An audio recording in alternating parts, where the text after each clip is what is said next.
मित्रों नमस्कार। अपने बीच भारतीय जनता पार्टी के माननीय राष्ट्रीय प्रवक्ता डॉक्टर संबित पात्रा जी आपको संबोधित करेंगे। मेरा विनम्र निवेदन है माननीय संबित जी से कि आपको संबोधित करें। संजय जी बहुत धन्यवाद। यहाँ मौजूद सभी पत्रकार वृंदों को बहुत बहुत अभिनंदन और बहुत धन्यवाद।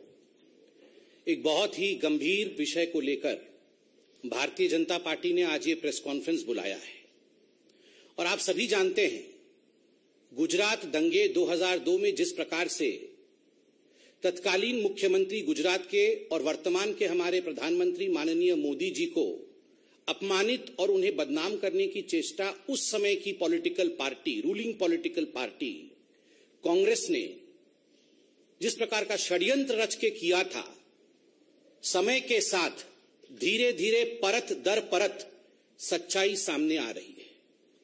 आप सबको अवगत है कि चंद हफ्तों पहले सुप्रीम कोर्ट में जब यह केस कॉन्क्लूड किया था तो सुप्रीम कोर्ट ने कुछ सख्त टिप्पणी की थी। केवल टू रिफ्रेश द मेमोरी, आपके याददाश्त को ताजा करने के लिए वो 2 लाइन सुप्रीम कोर्ट से मैं पढ़ना चाहता हूं, क्योंकि आज जो प्रेस कॉन्फ्रेंस है इसी संदर्भ में है। सुप्रीम कोर्ट ने कहा था क्लीन चिट देते हुए नरेंद्र मोदी जी को कि the proceedings have been pursued for the last 16 years to keep the pot boiling obviously for ulterior design. All those involved in such abuse of process need to be in the dock and proceeded with in accordance with the law। कुछ ऐसे लोग थे जो जानबूझ के अपने ulterior design, अपने षड्यंत्र के कारण, अपने मकसद के कारण पॉट बॉइलिंग अर्थात इस पूरे विषय को जीवित रखने का काम कर रहे थे और अतथ्य प्रस्तुत कर रहे थे। अब समय आ गया है, ये सुप्रीम कोर्ट ने कहा था कि इन लोगों के ऊपर भी कानून का सिकंजा कसे और इन लोगों को भी जुडिशियल ट्रायल फेस करना पड़े। यह सुप्रीम कोर्ट की सख्त टिप्पणी थी और मीडिया ने रिपोर्ट किया था। इसके पश्चात कुछ लोगों की गिरफ्तारी हुई। Teesta Setalvad, B Shri Kumar, IPS officer Sanjiv Bhatt, कुछ लोग गिरफ्तार हुए। उनके ऊपर एक एसआईटी बैठाया गया था। आज सुबह से मीडिया रिपोर्ट के माध्यम से देश देख रही है कि ये जो एसआईटी है, एसआईटी ने अपने एफिडेविट को कोर्ट में सबमिट किया है। एफिडेविट ने अपने जांच को कंक्लूड करके ये जो रिपोर्ट रखा है, बहुत सारे सत्य को ये सामने लाती है।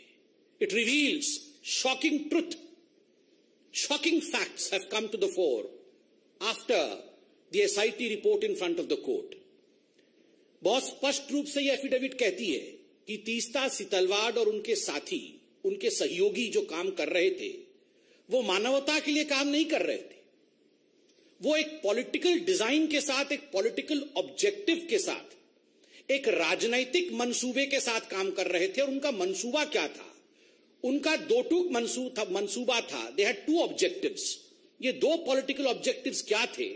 प्रथम पॉलिटिकल ऑब्जेक्टिव था dismissal and destabilisation of the publicly elected Gujarat government.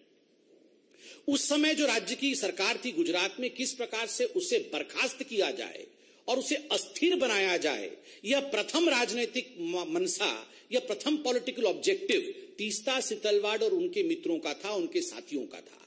और जो दूसरा मनसा था, the second political objective was to frame innocent people in Gujarat right 2002, जिसमें आदरणीय प्रधानमंत्री नरेंद्र मोदी जी का नाम भी शामिल है। किस प्रकार से नरेंद्र मोदी जी के नाम को शामिल किया जाए, किस प्रकार से उन्हें अपमानित किया जाए, उनको किस प्रकार से पदच्युत किया जाए, किस प्रकार से उन्हें परेशान किया जाए, ताकि भविष्य का एक लीडर जो भारतीय जनता पार्टी को आगे लेने की क्षमता जिसमें है, उसे रोका जा सके। इस मनसा के साथ तीस्ता और उनके साथी काम कर रहे थे। ये जो पॉलिटिकल ऑब्जेक्टिव था, इसका खुलासा एफिडेविट में हुआ है। एफिडेविट ने स्पष्ट रूप से कहा है कि ये जो कॉन्स्पिरेसी, ये जो षड्यंत्र है, this conspiracy was to malign the image of Gujarat. केवल नरेंद्र मोदी और केवल राजनीतिक दृष्टिकोण से नहीं, गुजरात किस प्रकार से इसमें उसके चित्र को मलिन किया जाए, इमेज ऑफ गुजरात को धक्का पहुंचे, यह षड्यंत्र भी तीस्ता सितलवाड़ और उनके साथी कर रहे थे। और दुख का विषय है, जो हम कह रहे थे, जो हम सोच रहे थे, जिस पर डिबेट और डिस्कशंस होते थे, आज एफिडेविट में वो हकीकत सामने आया है कि षड्यंत्र तो हुआ, षड्यंत्र के रचयिता कौन थे? Who were the ones who were driving these conspiracies? Ahmad Patel, Shri Ahmad Patel, जो पूर्व के कांग्रेस के दिग्गज नेता, राज्यसभा के मेंबर ऑफ पार्लियामेंट और मुख्यतः chief political adviser to the then Congress president Sonia Gandhi. मैं आज इस मंच से अहमद पटेल जी की शांति की कामना करता हूं। वो आज हमारे बीच में नहीं है और भारतीय जनता पार्टी संवेदनशीलता में विश्वास रखती है। अहमद पटेल तो मात्र एक नाम है, he is just a name. The driving force behind Ahmed Patel was his boss Sonia Gandhi. Ahmed Patel तो मात्र एक नाम है, काम तो सोनिया जी का था। नाम अहमद पटेल, काम सोनिया जी, इसलिए अपने मुख्य राजनैतिक सचेतक, अपने मुख्य पॉलिटिकल एडवाइजर अहमद पटेल के माध्यम से सोनिया जी ने गुजरात के छवि को धूमिल करने की चेष्टा की। अहमद पटेल जी के माध्यम से सोनिया जी ने नरेंद्र मोदी जी को घेरने की चेष्टा की, उन्हें अपमानित और उन्हें किस प्रकार से निष्कासित किया जाए, इसकी चेष्टा की। और ये पूरे षड्यंत्र की रचयिता सोनिया गांधी है। और आगे बड़े स्पष्ट शब्दों में यह एफिडेविट कहती है, मीडिया से हमने एफिडेविट डाउनलोड किया है क्योंकि मीडिया एफिडेविट चला रही है। And I would like to quote from the affidavit, and I quote, the applicant Sitalwad held a meeting with Ahmed Patel and received rupees 5 lakh at the first instance, where the money was given to her by one of the witnesses on the instructions of Patel. 2 days later, they met at the circuit house at Shahibabad in Ahmedabad, where she received rupees 25 lakh more from Patel. This amount was not for relief work, as relief activity was carried out by Gujarat Relief Committee. There were many other political leaders in the meeting. पैसे दिए गए और जो पहला किस्त गया है, वो पहला किस्त 5 + 25 अर्थात 30 लाख का पहला किस्त सोनिया गांधी जी ने तीस्ता सितलवाड़ को दिया। अहमद पटेल जी हमारे बीच में नहीं है, अहमद पटेल जी ने तो केवल डिलीवर किया, दिया सोनिया जी ने अपनी तिजोरी से, डिलीवरी की अहमद पटेल जी ने और लिया तीस्ता सितलवाड़ ने। और याद रखिए, ये 30 लाख उस जमाने में केवल पहला किस्त था। This was just the first instalment. इसके आगे न जाने कितने करोड़ों रुपए सोनिया गांधी जी ने नरेंद्र मोदी जी को अपमानित और बदनाम करने के लिए, झूठे षड्यंत्र में फंसाने के लिए, बीजेपी को नीचे गिराने के लिए, बीजेपी कैसे आगे ना बढ़े इस चेष्टा में, और केवल बीजेपी और मोदी को पीछे रख करके राहुल गांधी को प्रमोट करने के लिए तीस्ता सितलवाड़ का इस्तेमाल इस पैसे से सोनिया गांधी जी ने किया। और एक बड़ी बात जो एफिडेविट कहती है, this money was not for relief work. ये पैसा कोई रिलीफ वर्क के लिए नहीं था, किसी गरीब के लिए नहीं था, किसी दुखियारी के लिए नहीं था। ये पैसा उनके पर्सनल यूज के लिए था, क्योंकि गुजरात रिलीफ कमेटी बनी हुई थी। जो भी पैसा रिलीफ वर्क के लिए जाता था वो इस कमेटी में जाता था। और दूसरे पॉलिटिकल लीडर्स के साथ भी मीटिंग हुई। सबसे बड़ी बात है, यह एफिडेविट कहती है 4 महीने बाद पुनः एक क्लैंडेस्टीन, कोट अनकोट क्लैंडेस्टीन माने चोरी चोरी चुपके चुपके, चोरी चोरी चुपके चुपके रात के अंधेरे में ये सारे षड्यंत्रकारी, कौन? तीस्ता सितलवाड़, संजीव भट्ट, श्री कुमार, ये कहां मिले? ये अहमद पटेल जी के घर में मिलते हैं और उसके बाद कांग्रेस के बड़े बड़े दिग्गज नेताओं के साथ मिलते हैं। What was the purpose? The only purpose was to destabilize and dismiss the Gujarat government and to defame the then CM of Gujarat, Narendra Modi ji. एक ही मकसद था, उसको लेकर इनकी मीटिंग होती है।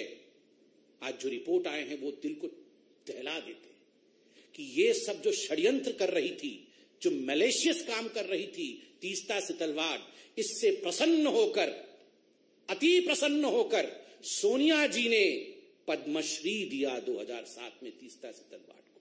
केवल पैसे नहीं, पद्मश्री भी दिया गया। और ये पद्मश्री देने का काम तो अहमद पटेल जी नहीं, ये तो सोनिया गांधी जी खुद कर रही थी, चयन तो वही करती थी। और याद रखिए, ये तीस्ता सितलवाड़ सोनिया गांधी जी के किचन कैबिनेट अर्थात एनएसी नेशनल एडवाइजरी काउंसिल की मेंबर थी। Teesta Setalvad was one of the coveted members, a revered member of the National Advisory Committee of Sonia Gandhi, which was a non-constitutional body, and she worked according to the advices of Teesta Setalvad. बंधुगण, आज अखबारों में यह भी छपा है कि तीस्ता सितलवाड़ राज्यसभा की सीट चाहती थी, राज्यसभा का नॉमिनेशन चाहती थी। ये तो हम सरकार में आ गए, वरना आज तीस्ता सितलवाड़ हो सकता है गृह मंत्री होती, हो सकता है आज एक बहुत बड़े पद पे होती। किस प्रकार से ये सरकार पहले चल रही थी। और अंत में ये एफिडेविट कहती है, miss appropriation of funds for personal use, personal use के लिए मिस अप्रोप्रिएट किया फंड। और ये जो फंड मिस अप्रोप्रिएट किया, इसका एक एफआईआर हुआ था, फिरोज खान पठान ने किया था गुलबर्ग सोसाइटी के। गुलबर्ग सोसाइटी के खुद फिरोज खान पठान ने किया था कि पैसा तो हमारे नाम पे इकट्ठा किया, म्यूजियम बनाएंगे ऐसा कहा, किंतु ये सारे पैसे आपने खर्च किए अपने ऊपर। और मैं आज एक मोटा सा दस्तावेज लेके आया हूं। ये जो दस्तावेज है, ये बीजेपी का दस्तावेज नहीं, ये हाई कोर्ट ऑफ गुजरात का जजमेंट है। आप सोचिए जरा, सुनिए जरा, मैं पढ़ता हूं। द डाटा रिसीव्ड, मैं आपको एक एक करके पढ़ के सुनाता हूं। कोर्ट के ऑब्जर्वेशन क्या था। Money which was meant for the poor and the needy have been misappropriated by the applicants for their own materialistic pleasure and comfort. Huge amount has been used for the purchase of items like wine, shoes, holiday resorts, air tickets, etc. Wine or shoes, holiday resorts. ये है तीस्ता सितलवाड़ की हकीकत। Wine and shoes, resorts, गरीबों के पैसे के ऊपर इस प्रकार का जुल्म। और सुनिए कोर्ट क्या कहती है। The statement of the 13 witnesses recorded till date clearly indicate that not a single rupee is received by them, them means जिन्होंने केस किया है, by them towards financial aid or rehabilitation or construction of museum. Investigation has revealed that it is only after the publication of interviews, photographs, articles relating to the Gujarat riots, and more particularly after the massive campaign in 2008 onwards for collecting funds for establishment of the Museum of Resistance for the Gulbarg Society, that the funds started flowing into the two NGOs in crores, 44% of which in Sabrang Trust and 35% to the CJP have been transferred into personal accounts. Crores were transferred into personal accounts, a court कहती है। Having gone through the material on record, I have noticed, I means the judge, I have noticed something very shocking and at the same time extremely sad. मैं बहुत दुखी हूं, जज कह रहे हैं। There are serious allegations against the applicants of misuse and misappropriation of huge amount received by them through various donors. The money which should have gone to the poor and the needy appears to have been prima facie misused for their personal pleasure and comfort. Personal pleasure और comfort के लिए ये पैसा इस्तेमाल किया गया। बंधुगण, हमारी ये सरकार, मैं आज बीजेपी को भी धन्यवाद देता हूं। मैं तो एक बीजेपी का साधारण, हम दोनों जो बैठे हैं साधारण कार्यकर्ता हैं, मगर इस विराट पार्टी को आज हम भी धन्यवाद देते हैं। Not through vengeance, but through patience we work. कभी भी बदले के भाव के साथ नहीं, धैर्य के साथ ये पार्टी काम करती है। और आज जो उक्ति हजारों करोड़ों साल से कहा जाता है, भगवान के घर में देर है मगर अंधेर नहीं, ये सारे एफिडेविट, ये सारे जजमेंट आज ये प्रूव करता है कि अगर धैर्य रख के काम किया जाए, बदले के भाव से काम नहीं किया जाए, तो ऊपर वाला भी, the supreme consciousness yields, he listens, और सच्चाई सामने आती है। Truth has the uncanny habit of revealing itself. It may be late, but ultimately truth reveals itself, and the truth is the driving force behind the conspiracy was Sonia Gandhi. सच्चाई है की जो driving force है, किस प्रकार नरेंद्र मोदी जी को अपमानित किया जाए, बदनाम किया जाए, बीजेपी को छल कपट करके समाप्त किया जाए, गुजरात में सरकार को वहां डिसमिस किया जाए, उसको किस प्रकार से अस्थिर किया जाए, गुजरात दंगे को लेकर राजनीति की जाए, इसके पीछे केवल और केवल एक व्यक्ति थी और वह है Sonia Gandhi, the president of the Congress party. Today we are wanting answers from none other than Sonia Gandhi. No Jairam Ramesh would suffice in answering this. Jairam Ramesh ji को एक कागज रिलीज कर देंगे और इनके कागजों की हकीकत तो हम 3 दिन से देख रहे हैं. ये हामिद अंसारी जी के 3-3 लाइन के कागज रिलीज करते हैं और हर दिन शाम को आप मीडिया वाले जो चतुर्थ स्तंभ हैं वो आप इनके कागज की धज्जियां उड़ा देते हैं, हकीकत सामने ले आते हैं, फोटो दिखा देते हैं, हकीकत दिखा देते हैं. तो आज भी केवल कागज से काम नहीं चलेगा जयराम रमेश जी. With a clear conscience, we beseech Sonia Gandhi ji to come and hold a press conference and address the nation as to why she was conspiring against Narendra Modi. Thank you so much. Republic TV. Sir, what do you say on this? You just spoke about Jairam Ramesh. He has come out and said he has said that all these allegations are mischievous and well-factured. See, as far as Jairam Ramesh is concerned, I have observed that the day he became the media head of the communication head of Congress party, ये पहले से ही एक ऐसा document बना के रखे हुए होते हैं. ये हर दिन के हिसाब से डॉक्यूमेंट बना के रखे होते हैं कि this is malicious, this is mischievous, we have nothing to do, और केवल उसमें डेट चेंज कर करके रिलीज करते हैं. हमने प्रेस कॉन्फ्रेंस नहीं किया, एफिडेविट अभी जयराम रमेश जी ने पूरा पढ़ा नहीं और सुबह 6 बजे रिलीज कर दिया कि मिस्चीवियस है. अरे अभी तो प्रेस कॉन्फ्रेंस हुआ है, सारे डॉक्यूमेंट तो हमने अभी दिखाए हैं. जयराम रमेश जी, आपसे नहीं हो पाएगा, सोनिया जी को कहिए. सोनिया जी was the driving force. We do not want a Jairam Ramesh to answer with a piece of paper. We want Sonia ji to answer. Times Now Navbharat Ravikant Rai. Sambit ji, इस पूरे एफिडेविट पर 2 सफाई है. ये कांग्रेस पार्टी की तरफ से, एक अहमद पटेल के परिवार से. कांग्रेस पार्टी का ये कहना है कि एसआईटी जो है वो सरकार के दबाव में काम कर रही है, इसलिए एसआईटी पर उनको भरोसा नहीं है.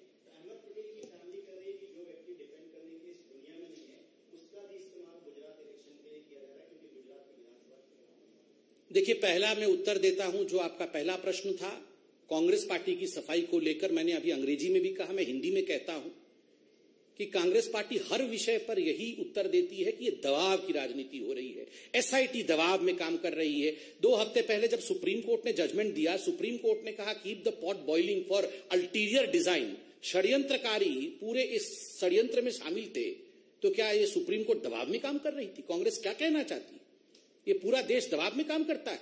कोई दबाव में काम नहीं करता है. आज सोनिया जी और कांग्रेस पार्टी दबाव में है, क्योंकि आज वो धरे गए, आज वो पकड़े गए और आज उनको उत्तर देना पड़ेगा. जहां तक अहमद पटेल जी का सवाल है, देखिए, मैंने बहुत संवेदनशीलता के साथ कहा उनकी आत्मा को शांति मिले. ये अटैक अहमद पटेल पे नहीं है, क्योंकि अहमद पटेल तो केवल एक पॉलिटिकल एडवाइजर थे. He was just a pawn who was used in the hands of Sonia Gandhi. वो तो केवल एक माध्यम थे. षड्यंत्रकारी तो सोनिया गांधी है. उत्तर सोनिया जी को देना पड़ेगा. हम अहमद पटेल जी के परिवार का सम्मान करते हुए उनसे कोई उत्तर नहीं मांग रहे हैं. उत्तर सोनिया जी को देना पड़ेगा, जिनके एडवाइजर अहमद पटेल थे. He was just the medium through which Sonia Gandhi acted.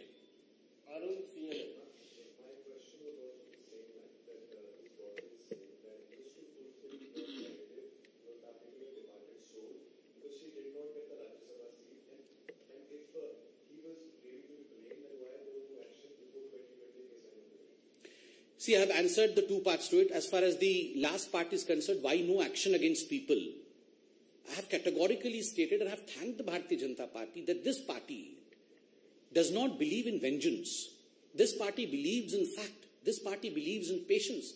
This party believes in a judicial process. This party believes in institutions which have been laid down by our forefathers constitutionally. हम लोगों को विश्वास है एक जुडिशियल प्रक्रिया के ऊपर, और इसलिए कुछ भी काम हम बदले की भाव के साथ नहीं करते. और इसीलिए किसी को घर से घसीट के लाना, किसी को गिरफ्तार करना, ऐसी प्रक्रियाओं पे हम विश्वास नहीं करते हैं. हम debate, discussion, investigation, courts, judicial process, इनमें विश्वास करते हैं. अनुराग నమ్మకానికి అమ్మ ఆదర్శం, ఆరోగ్యానికి Sri Sai homeo stores and clinic. అనుభవం, అర్హత, అంకిత భావం కల డాక్టర్లచే చికిత్స. అన్ని రకాల ఆరోగ్య సమస్యలకు నమ్మకమైన ఎంపిక Sri Sai homeo stores and clinic. Diabetes, కీళ్ల నొప్పులు, సయాటికా, వెన్నుముక సమస్యలు, థైరాయిడ్, నిద్రలేమి, మానసిక సమస్యలు, ఋతు సమస్యలు, అన్ని రకాల దీర్ఘకాలిక వ్యాధులకు ప్రత్యేక హోమియో వైద్యం. అందరికీ అందుబాటులో అంతర్జాతీయ హోమియో వైద్యం Shri Sai homeo stores and clinic. మీ ఆరోగ్య సమస్య ఏదైనా ఇప్పుడు పరిష్కారం సాధ్యం. సైడ్ ఎఫెక్ట్ లేని వైద్యంతో సంపూర్ణ ఆరోగ్యం కొరకు సంప్రదించండి Shri Sai homeo clinic and stores, Bhavani Nagar, Ambedkar Nagar road, old Alwal, Secunderabad. సంప్రదించాల్సిన ఫోన్ నంబర్స్ 9000751751 మరియు 9000422525.